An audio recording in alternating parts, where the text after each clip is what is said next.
Bueno, cuando hablamos de la superación o de la reprogramación mental emocional, un poco complejo, sobre todo el aspecto emocional, los sentimientos y las emociones. ¿Por qué? Porque después de cada pensamiento se genera un sentimiento y ese sentimiento se traduce emocionalmente en el cuerpo. El grave o el reto mayor que ustedes tienen es que la mente inconsciente ya tiene una ruta para seguir. O sea, ya tiene un camino conocido. Ejemplo, ves a un perrito que está muriéndose en la calle y el cerebro ya sabe qué es exactamente qué hacer, cómo provocar el sentimiento, emoción y qué químicos tiene que producir. El momento que tú ves eso y es muy complejo ponerte a cambiarle esa situación. Sobre todo cuando los pensamientos o los sentimientos empiezan a generarse por vivencias anteriores. Cuando te produce pena, ira, coraje, resentimiento, dolor y tristeza. Dicen los psicólogos, o sea, el sentimiento no tiene problema. No es un problema sentir pena, sentir tristeza, sentir ira, El problema es cuando lo traduces en emoción, que es la reacción que tú tienes con tu cuerpo.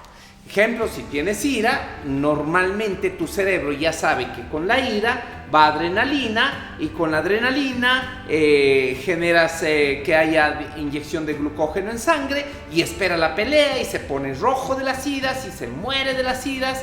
Eso es la ruta que ya conoce. Entonces, cada vez que tú quieres cambiar la emoción, es decir, empiezas a respirar profundo, empiezas a experimentar cómo se siente la ira adentro, la experimentas, no explotas, sino que lo sientes. Normalmente la mente inconsciente provoca resistencia. ¿Qué significa resistencia? Que después se siente incómoda y después vas a estar diciendo de gana no le di duro, de gana no le respondí esto, de gana no lo hice esto. ¿Por qué? Porque la mente inconsciente ya sabe qué ruta seguir cuando tienes ira. Y cuando tienes ira ya conoce el camino y siempre quiere reaccionar de la misma forma.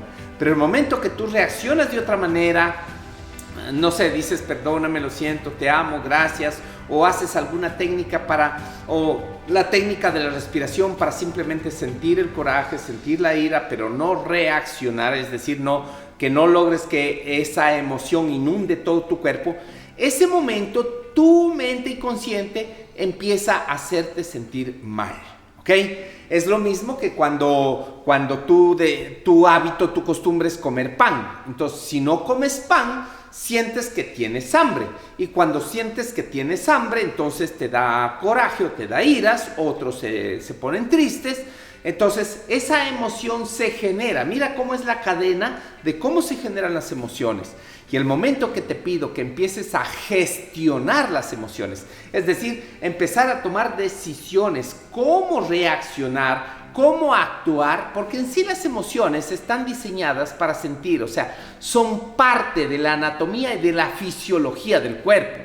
No vas a poder negarlas. El tema es que tú puedas sublimarlas. Eso es totalmente diferente. Y todo empieza ¿con qué?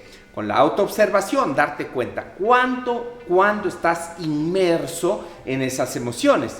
Y cuando estás inmerso en esas emociones, por decisión personal, por elevación espiritual, por conciencia, como tú quieras decirlo, le sientes, le experimentas y lo disipas, lo sueltas, lo liberas, no reaccionas. Y te vuelvo a repetir, el peor o el mayor reto es cuando tu mente casi te obliga a actuar de la misma manera de siempre y no te libera para que tú seas el dueño de tus pensamientos, el dueño de tus emociones y tú puedas decidir cómo reaccionar.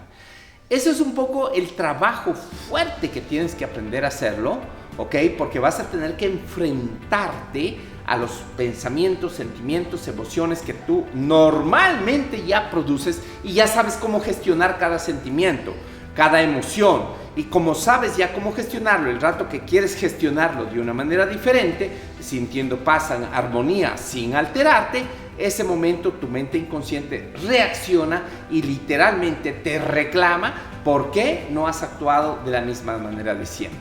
En otras palabras, frente a cada pensamiento hay un sentimiento y cada sentimiento provoca una emoción y una acción. El cuerpo ya conoce eso de cómo hacerlo. Cuando dejas de hacerlo, tu cuerpo se resiste, tu mente se resiste y por eso es tan difícil y tan complejo el famoso cambio.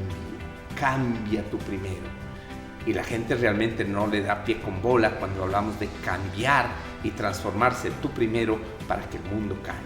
Así que ahí te dejo una tarea. Espero no haberte hecho bolas con todas estas explicaciones, pero que sí lo puedes escuchar una o dos veces y puedas irlo comprendiendo cómo funciona.